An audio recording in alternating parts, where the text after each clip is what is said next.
Bonjour à tous, un autre CEO Wisdom Podcast with Jonathan Salmona, édition en français, pour pratiquer le vieux français rouillé de Monsieur Charles qui a décidé de laisser la langue de Molière depuis 2, 3 ans. John, bienvenue sur le pod. Dis-nous un peu plus à propos de toi et de Shodo.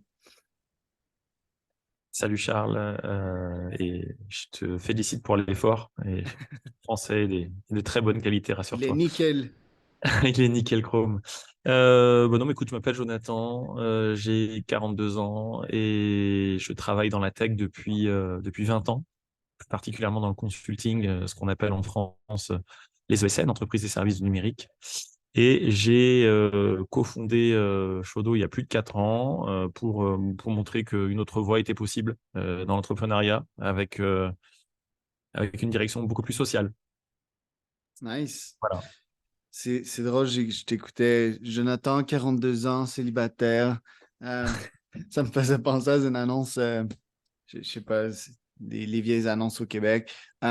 Shodo, tu peux nous en dire un peu plus? C'est une agence de Ouais. développement, right? Combien d'employés? Environ le Alors, chiffre d'affaires? C'est qui tes clients, etc., ouais, etc. en fait, on est une communauté de plusieurs filiales. Ouais, Aujourd'hui, il y a 4 filiales. Il y a Shodo, Shodo Nantes, Shodo Studio, Shodo Lyon. On compte une centaine de salariés, qui sont tous des salariés associés. nice, Et en 2022, on tournait autour d'un chiffre d'affaires d'un peu plus de 7 millions d'euros. nice. Je pense qu'en 2023, on tournera un petit peu en dessous des 10, je Mm, pense. mm, Et on accompagne toutes sortes d'entreprises, des grands comptes institutionnels du type, je sais pas, grosses banques, grosses structures, comme après plutôt des PME, des startups. Donc, je te cite quelques références ou tu as saisi l'idée? Ben, je suis sur le site web L'Occitane en Provence, Carrefour, EDF, Choose. Ouais, C'est voilà. des bons logos. Puis le site web est vraiment clean. J'aime beaucoup. Le logo est vraiment nice aussi. Qu'est-ce qui t'a inspiré? Le Merci. Shodo, c'est style japonais, samouraï, type Ouais, up. mais en fait, Shodo, ça veut dire la voix de l'écriture. OK. Et alors, il y a plein de choses qu'on trouvait super cool. Déjà, l'univers japonisant, il y a plein de. Tu vois, ça fait référence à plein de choses de la culture, je sais pas, pop, manga, zen, il y a plein de choses à dire. Mhm. Et puis surtout, en fait, il y a un parallèle. Nous, on est dans le développement logiciel. Et dans le développement logiciel, il y a un mouvement qui s'appelle le software craftsmanship, qui OK. consiste justement à transmettre, tu vois, à considérer le développement comme un art. Et comme tout art, c'est quelque chose qui se travaille, qui se retransmet. Et donc, ça se transmet à travers des exercices qu'on appelle des katas. Et c'est des choses que tu retrouves, tu vois, dans le shodo, tu vois, dans la calligraphie, que tu retrouves aussi dans les arts martiaux. C'est s'entraîner Mm. à répéter des mouvements à la perfection que tu vas ensuite inscrire, intégrer dans d'autres chaînes de mouvements, du coup. Mm. Voilà, on trouve ça dans le développement, c'était très cool. OK. Centaines de salariés, est-ce qu'ils sont tous français ou est-ce que tu outsources aussi dans d'autres pays? Non, aujourd'hui, ils sont tous français, majoritairement basés sur Paris, et depuis peu, il y a une grosse vingtaine de salariés à Nantes, 75 personnes sur Paris, et le reste est à Lyon, où on Mais vient de ça s'implanter. doit coûter une fortune. Si tu m'as dit chiffre d'affaires 2022, c'était style 7 millions environ, c'est ça que tu m'as Ouais, dit? ouais, ouais, tout à fait. Mais en salaire, disons, là, j'ai une mathématique rapide, j'ai une centaine de salariés, ils me Ouais. coûtent 50 000 chacun, puis ça fait 5 millions juste en salaire. C'est sûr que c'est le core de tes dépenses, right? Mais les marges semblent être assez minces. Puis 50 000 euros par année, je pense pas que c'est tant beaucoup pour un développeur, right? Fait que est-ce que Non, mes calculs sont bons? non, mais tu peux aller. Tu vois, nous, on a fait de la transparence une de nos valeurs cardinales. Donc, tu peux aller sur un site qui s'appelle notamment papers.fr. Et sur Papers, Papers.fr. tu vas trouver plein de données financières. Et donc, tu vas voir que justement, en salaire, OK. nous, on reverse à peu près 83% du chiffre d'affaires, un peu plus de 83% du chiffre d'affaires est reversé en salaire. OK. Parce qu'en fait, on a un modèle, tu vois, je te disais tout à l'heure que Shodo est une initiative entrepreneuriale, mais très sociale. OK. Et en fait, on voulait répondre, moi, je ne sais pas comment c'est aujourd'hui chez toi au Canada, comment est le marché du développement logiciel. Mais en France, il est extrêmement pénurique. C'est très compliqué de recruter. On parle de guerre des OK. talents. Il y a OK. énormément de personnes qui se mettent à leur compte.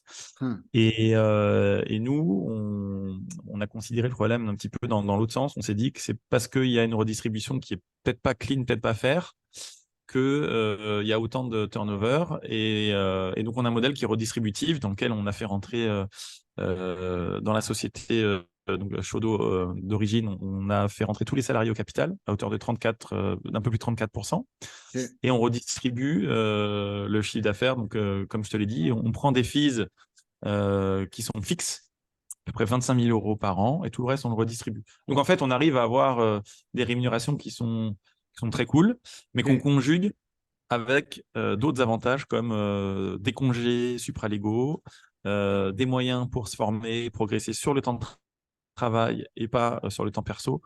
Et voilà, c'est ce qui fait qu'en fait, on arrive à scaler le modèle assez facilement. Mais par contre, effectivement, c'est pas aussi rémunérateur que le modèle traditionnel que tu peux connaître. OK. Donc, Mais c'est pas grave, on y 25 va bien. 000 par année plus le Ouais, profit share. OK, intéressant. ouais. C'est vraiment avant-gardiste, je dois te dire, là. C'est la première fois, tu sais, moi, je pensais, well, de un, c'est qu'il y a beaucoup de régulations en France. Deux, c'est un marché plus limité, mais c'est beau comment est-ce que tu t'es adapté à ça, puis que tu as su adopter ce modèle-là. Puis, je veux dire, une centaine de salariés, j'imagine que le turnover doit être assez bas, là.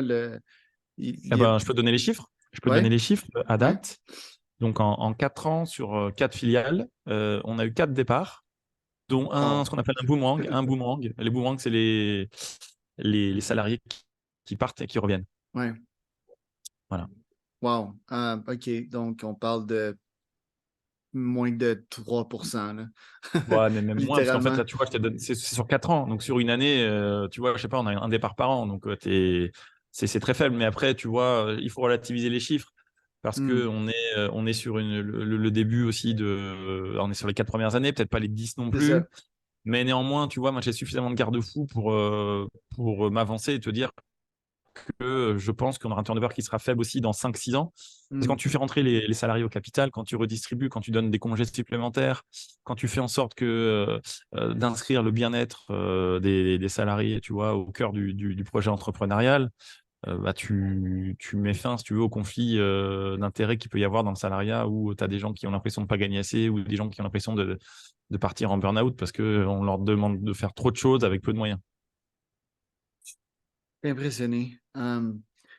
Tes clients doivent être aussi impressionnés. Um, je pense que le taux de fidélité des clients doit être assez haut. Puis c'est exactement le point que j'allais faire. Si ça fait 4 ans que tu es en affaire avec Shodo, je pense que le compounding effect va commencer vraiment à kick in fort, c'est-à-dire que tes clients vont rester avec toi, vu qu'ils vont aimer Mhm. la stabilité. Il y a une pénurie dans le marché, ils n'ont pas vraiment d'autres options. Puis même tu peux commencer à les upseller. Je pense que le chiffre d'affaires va drastiquement augmenter. Est-ce que tu penses que les marges de profit vont suivre ou est-ce que tu penses que ça va rester similaire? Alors, ta question, elle est en deux temps. Le premier temps, est-ce que tu vois comment ça scale, quel est le taux de fidélisation? Il est très bon parce que, par exemple, là, sur les 6 premiers mois de l'année 2023, tu vois, on a fait une petite dizaine d'ouvertures de comptes. Et cette petite dizaine d'ouvertures de comptes, elle est venue uniquement du bouche à oreille, c'est-à-dire de clients satisfaits qui parlent, tu vois, avec des mises en relation et tu vois, un peu dans une logique d'inbound, contrairement à l'outbound où tu vas prospecter, chercher des clients, etc. Là, tu fais venir ce qu'on appelle en marketing les cibles, donc tes clients et tes candidats, c'est ce qu'on fait.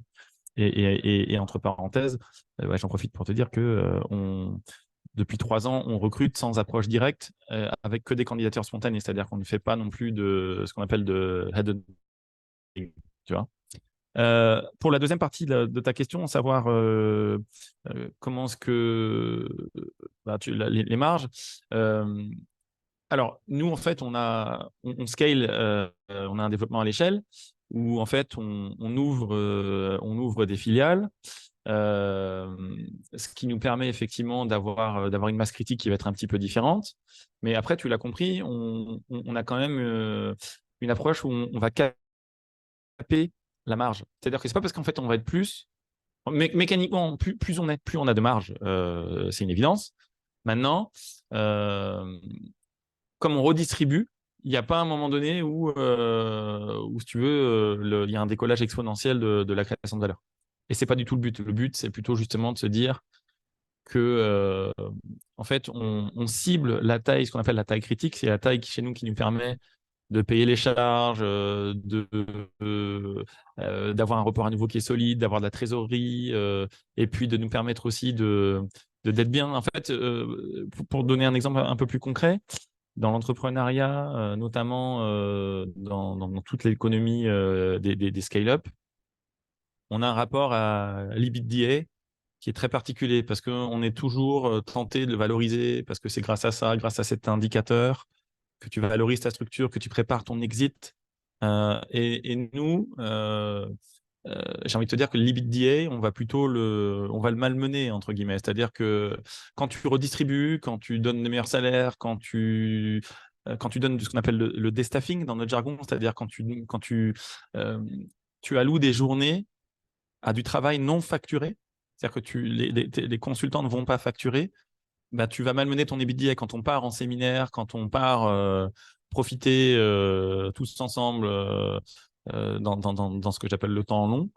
On malmène l'EBITDA, mais c'est pas grave. Parce qu'en fait, à tout moment, on est capable de revaloriser tu vois, nos marges. C'est nous qui, artificiellement, en redistribuant, on dégrève nos comptes, mais parce que c'est pas un objectif pour nous de finir avec des comptes qui sont absolument époustouflants, tu vois. Hmm. C'est C'est bizarre comme manière de penser, en tout cas, ouais. c'est juste que moi, je viens de la philosophie complètement de la gauche Silicon Valley style. Ouais, C'est comme outbound, scale, ouais, et massive investment, massive growth. Puis c'est comme si mes paradigmes sont en train de changer un peu plus vers la droite avec les tiens. Fait que c'est vraiment intéressant où est-ce que tu m'amènes aujourd'hui. Um, Toi, en tant que président de l'entreprise, je suis en train de regarder Papers. ouais, Question rapide, je sais que les entreprises du UK, les données sont publiques si tu es une compagnie ouais, privée. Puis, est-ce ouais. que c'est la même chose en France? Puis est-ce que c'est la même chose dans plusieurs autres pays? Parce que moi, je suis un data freak. Puis j'aimerais ça Mm. mettre la main sur ces data-là puis étudier ces compagnies-là. Comment est-ce que ça fonctionne? Ah bah, en fait, en France, tu es tenu de publier tes données. Après, tu peux les publier avec des notions de confidentialité, c'est-à-dire qu'en fait, il faut payer pour les voir. Et puis après, tu as des boîtes qui choisissent de ne pas publier et parce que ça les arrange de ne pas publier. Et bon, voilà, tu étais censé euh, en fait bah, payer une amende si jamais tes comptes ne sont pas accessibles. Mais dans la théorie, on est tous censés publier. Dans la pratique, comme tu peux le constater, en France, il y a beaucoup de comptes, beaucoup d'entreprises dont les comptes ne sont pas accessibles. Et nous, on a fait le choix de tout publier. En fait, on a publié dans notre manifesto, toute notre démarche, tous nos salaires, tout notre fonctionnement. On l'a rendu open source parce qu'en fait, on considère justement que c'est une manière de montrer qu'on peut entreprendre différemment de ce qui est à court aujourd'hui. Et puis, toi, en tant que président fondateur euh, de l'entreprise, est-ce que tu te prends un salaire similaire à tes employés? Parce que c'est un modèle assez social. Je serais intéressé à savoir ta Ouais, philosophie sur toi en tant que la personne qui a fondé ça. Parce que si tu me demandes à moi, un ouais. fondateur, un président d'entreprise, ça a au moins 10 fois plus de responsabilités, sans parler de Mhm. toute l'énergie que tu as mis pour démarrer ça, tu as mis ton capital, tout ça. Mais Ouais. je suis persuadé que ta philosophie, c'est comment je veux pas trop m'en prendre pour moi-même. Est-ce que c'est la vérité ou est-ce que Ouais, bah non, mais en fait, je vais te répondre et puis de toute façon, mon salaire, il est public, donc tu pourras aller voir par toi-même. Mais moi, je considère que la philosophie, en tout cas ma philosophie et qui est celle de l'entreprise et qu'on partage tous, c'est, tu vois, on doit prendre ce dont on a besoin Tu vois, moi, on détermine tous quel est le montant qui nous permet de bien vivre, que ce soit en tant qu'individu, en tant que CEO, en tant qu'entreprise. Et puis tout le reste, ensuite, on le redistribue ou on en profite. Et donc, moi, je me rémunère donc 135 000 euros brut, ce qui est moins que ce que je pouvais gagner quand j'étais dans des directions en tant que salarié Ouais. avant. Mais en fait, nous, on a fait ce choix-là, en fait, du coup, de publier nos salaires. Donc, en fait, tous les CEO de l'ensemble des entreprises Shodo ont le même salaire. Et on a même fait, on est même allé plus loin. On a encadré les inégalités salariales dans les statuts de l'entreprise, puisque mon salaire de CEO ne peut pas être plus de 3 fois supérieur à la plus petite rémunération ou OK. plus de 2 fois supérieur à la rémunération médiane. En fait, le corollaire, c'est quoi? C'est si je veux gagner plus, ben, je dois faire en sorte que tout le monde gagne plus. Et là, c'est OK. Right. Ce qui fait du sens.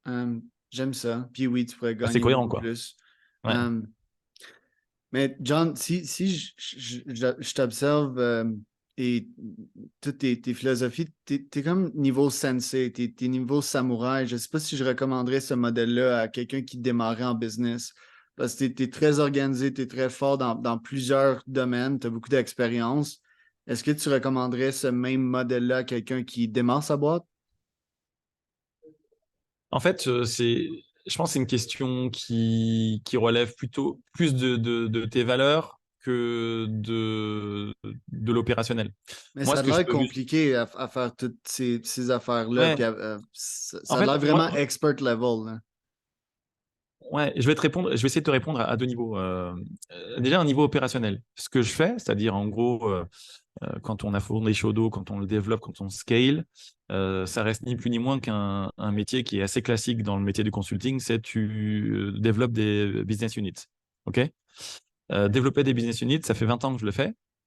Et tu vois, ce qui est très parlant, c'est que dans mon ancienne expérience en tant que salarié, j'étais dans une super boîte. Vraiment, très bonne image, très bonne fame. Et tu vois, le passage de 0 à 100, nous, on l'a fait en 4 ans et demi ici, avec un staff minimaliste en n'étant pas beaucoup. Je l'ai fait donc le passage au même niveau, je l'ai fait à l'époque en quasiment 7 ans au lieu de 4, avec beaucoup plus de staff, donc avec une pénibilité en termes, tu vois, dans l'effort qui est incomparablement plus importante. Ça, c'est mon premier niveau de réponse.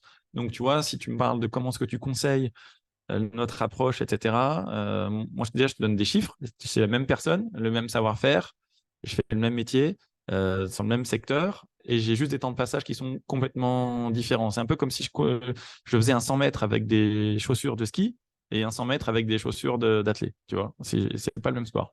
Ensuite, euh,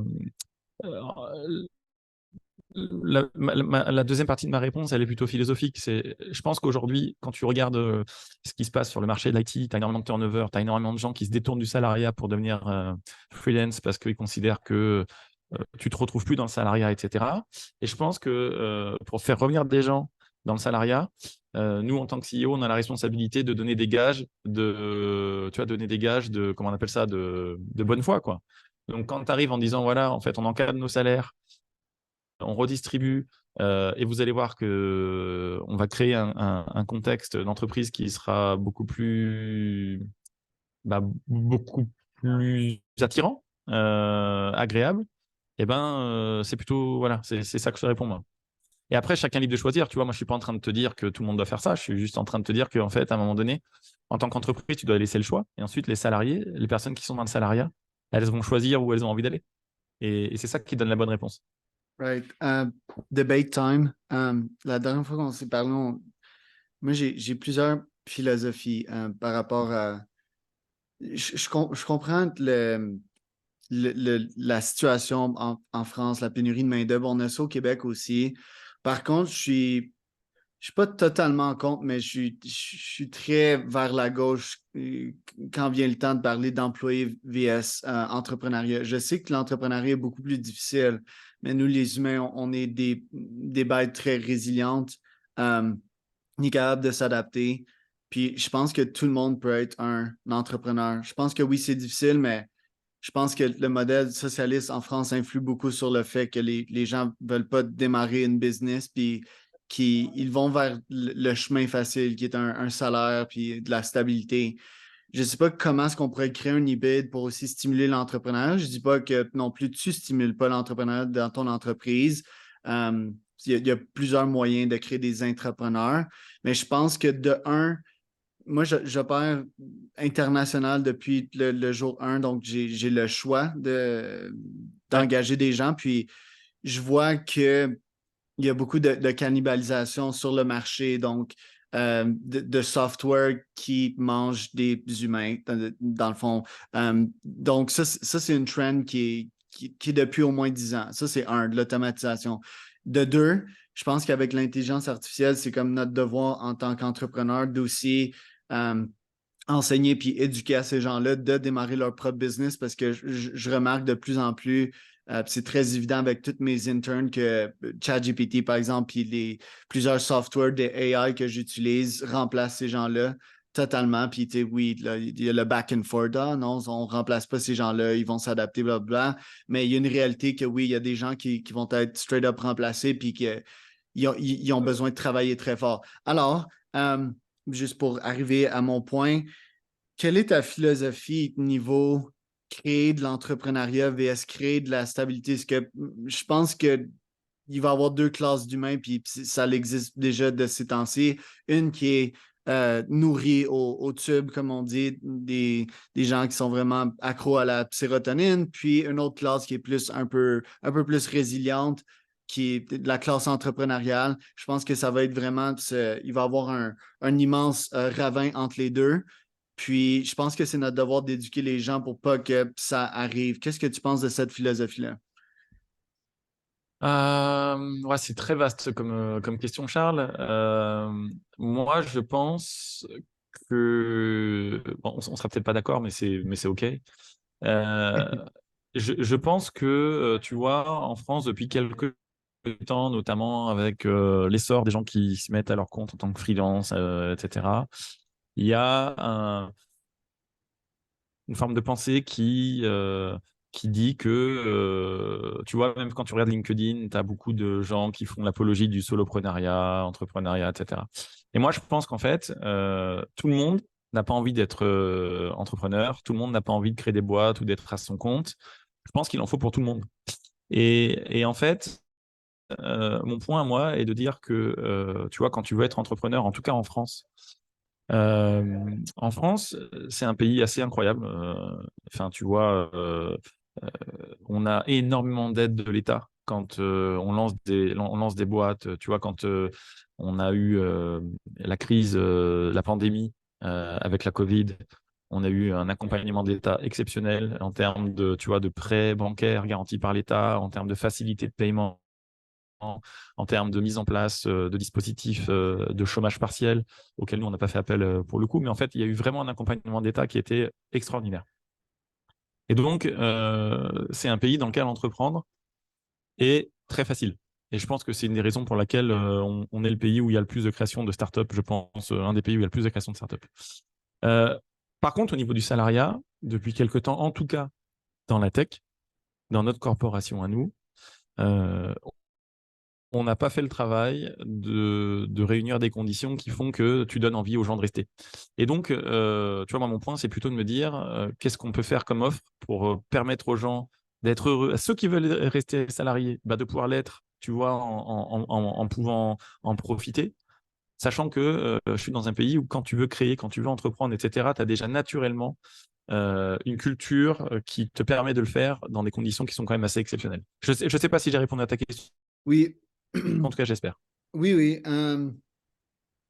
Je pense que parce que la question, c'est Do you want to give them what they want? Tu sais, c'est comme le peuple qui a Ouais. pas vraiment de résilience en tant que tel, puis qui veut toujours la voie la plus facile. Je pense que en tant qu'être humain, ça va contre notre nature de croissance en tant que tel, parce on s'est adapté pendant plusieurs temps. Je pense je pense qu'il peut y avoir un genre d'hybride entre les deux. Donc, leur donner un genre de salaire, puis les aider à entreprendre aussi à la Google, mais le Google Model, puis Silicon Valley, c'est très différent. Il y a beaucoup moins Ah oui, bien sûr. de support en tant que tel. Est-ce que ça a fonctionné aussi? Pas vraiment. Quoique, sans le modèle Google, tu peux regarder des employés de Meta, de Tesla, tout ça. La plupart du temps, ils vont se lancer leur propre business parce que leur leader est très influentiel, puis ils sont comme, ah, je vais être comme Elon Musk, puis ils vont se lancer leur propre business.